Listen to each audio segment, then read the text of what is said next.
Welcome to today's Explainer. I am absolutely thrilled you're here because we are breaking down a really highly anticipated mid-July clash between the St. Louis Cardinals and the Arizona Diamondbacks. It's July 18th, 2026. And as the summer heat peaks, so does the pressure on the diamond. Today, we're not just glancing at the surface-level stats. We are going to unpack the underlying metrics, analyze the pitching matchups, and figure out exactly where the smartest betting edge lies. This isn't just a baseball game. It's like a giant puzzle of data, and we are going to solve it together using the numbers right in front of us. Okay, let's dive right into our roadmap for today. First up, the wild card race.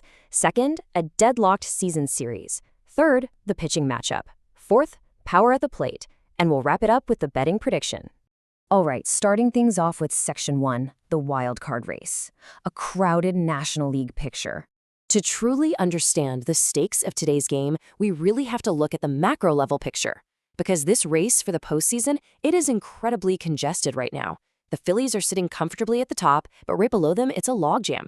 The Cardinals are currently holding on to a spot, dead tied with the Marlins at a .531 winning percentage. Meanwhile, the Diamondbacks are hovering dangerously close at .505, just 2.5 games back from the cutoff. For Arizona, dropping games to a direct wildcard rival like St. Louis is simply not an option if they want to be playing October baseball. So, the desperation from the home team, matched with the determination of the visitors, it really sets a fantastic baseline for this matchup. Moving right along to Section 2, a deadlocked season series, breaking down the 2-2 head-to-head. Now, if you look at the micro-level history between these two specific clubs, it brilliantly illustrates exactly what kind of baseball they play against each other.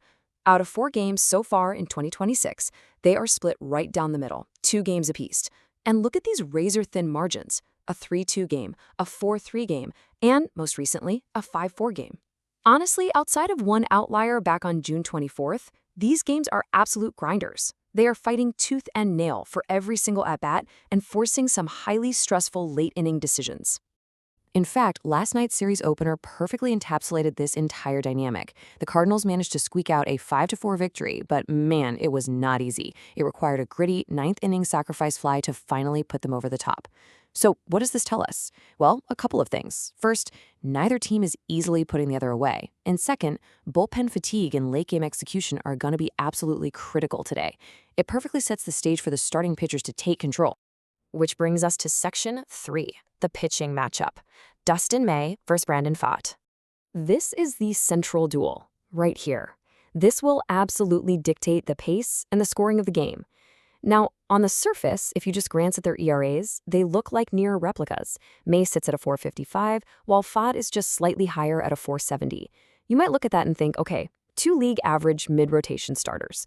But the devil is always in the details. Dustin May has surrendered 7 home runs, sure, but he's done that over a very healthy 93 innings of work. He generally keeps the ball in the park. Now, compare that to Brandon Pfaadt. 8. That is the number of home runs Brandon Pfaadt has given up in just 53.2 innings. That is an incredibly alarming rate. This isn't just a string of bad luck, it's a systemic vulnerability. He is prone to giving up the long ball, which introduces a massive single-inning explosion risk for any bettor who is relying on him to keep the scoring low. And yet, despite that glaring vulnerability, the betting market has set the total for this game right at 9 runs.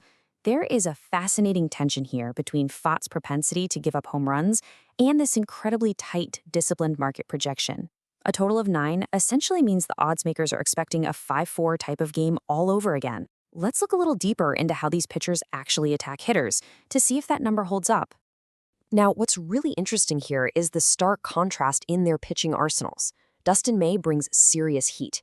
He anchors his mix with a 97-mile-per-hour four-seamer, and he pairs that with a sweeper that generates a massive 31.2% whiff rate. His stuff legitimately misses bats. Pfaadt, on the other hand, relies way more heavily on his secondary pitches. His sweeper is actually elite. We're talking a 39.3% whiff rate. But his fastball? It's a total liability. It averages just 93.3 miles per hour, generating a super weak 10.3% whiff rate. When hitters sit on Pfaadt's fastball, they punish it. And as you'll see, this plays right into the hands of the Cardinals' specific hitting profile. Let's move from the mound to the batter's box. Section 4, power at the plate. If we are evaluating a betting total of 9, we really need to know if these offenses can actually push past it. Despite the ever-present threat of a home run off Pfaadt, neither of these teams features a dominant top-to-bottom lineup. The Cardinals are checking in with a .708 team OPS, which is, incredibly modest, but the Diamondbacks are actually weaker, sitting at a .691 team OPS with a rather concerning -14 run differential on the season. This tells the market that Arizona's overall record might actually be flattering them just a bit. Neither lineup is an offensive juggernaut, and that's a major anchor keeping that betting total from creeping up into double digits. However, there are absolute game changers lurking in the middle of these orders. The Cardinals' Jordan Walker leads the pack with 22 home runs, followed by Arizona's Ketel Marte with 17 and St. Louis's Alec Burleson with 15. For the Cardinals, guys like Walker and Burleson are the exact types of fastball-hitting power threats who are perfectly equipped to make Brandon Pfaadt pay for a poorly located 93-mile-per-hour four-seamer. Just look at last night. Arizona's Corbin Carroll hit a two-run shot in the eighth that nearly flipped the whole game. The power is concentrated, but man, it is highly dangerous. All right, let's tie it all together. Section 5, the betting prediction, why the smart money leans under. To really find our edge here, we have to look at the environment. Outside in Phoenix today, it is pushing 110 degrees. It's basically a giant oven out there. But inside, the retractable roof at Chase Field is closed, keeping it a nice, comfortable, climate-controlled freezer. This completely removes the variables of wind and humidity, creating a park factor of .97. Simply put, any park factor under 1.0 means the stadium actually favors the pitcher by slightly suppressing offensive output.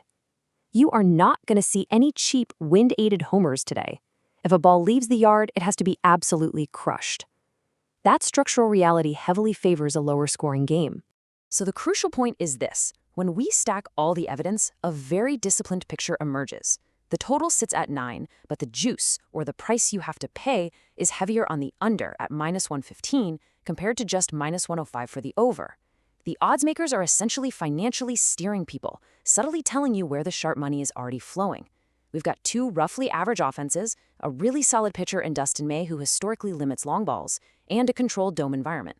Structurally, literally everything points to a tight, lower-scoring game that cashes the under. But, and there is always a but in baseball, right? I've got to leave you with this final provocative thought.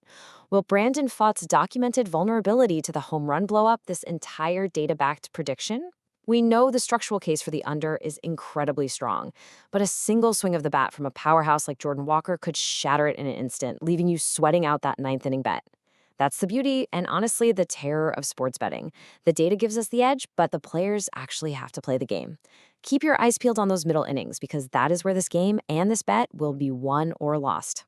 Thank you so much for joining me on this explainer and enjoy the game.